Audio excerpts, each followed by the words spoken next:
जय जिनेंद्र। इस जीवन यात्रा संस्मरण को सुनाने का उद्देश्य यही है कि युग शिरोमणि आचार्य श्री विद्यासागर जी महाराज के जीवन चरित्र को पढ़कर अध्येता अपने जीवन का निर्माण कर सके।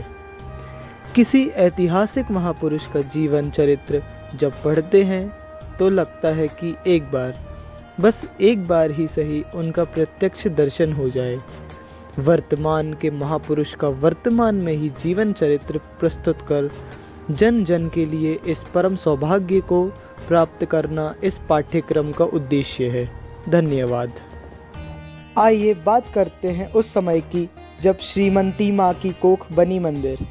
जैसे सूर्योदय होने के पूर्व लालिमा आ जाती है, ऐसे ही महापुरुष के आने से पूर्व शुभ संकेत हो जाया करते हैं, क्योंकि अचिंत्य हुई महत्मा नाम प्रभाव, अर्थात महात्माओं का प्रभाव अचिंत्य होता है।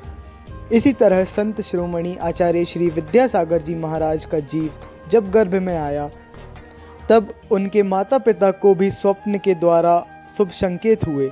माँ अक्का श्रीमती जी ने एक बाद एक 3 स्वप्न देखे। पहला, दूर से एक चक्र घूमता हुआ उनकी ओर आ रहा है और वह पास आकर उनके कक्ष में रुक गया। दूसरा स्वप्न, चक्र रुका ही था कि अगले ही पल बादलों के बीच श्रीमती के भवन की ओर में 2 तीर्थंकर भगवान चले आ रहे हैं। तीसरा स्वप्न, उनके पीछे 2 चारण रिद्धिधारी मुनि चले आ रहे हैं और माँ श्रीमती जी उन दोनों मुनिराजों को नवदा पूर्वक परगाहन कर रही हैं। माता द्वारा देखे गए स्वप्नों की 3 संख्या से पता चलता है कि वह रत्नत्रय का धारी होगा।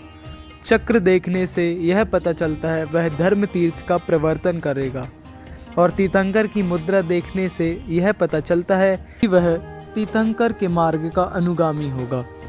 एवं चारण रिद्धिधारी मुनियों के आगमन को देखने से यह आभास होता है कि वह विशुद्ध चर्या का पालन करता भी होगा।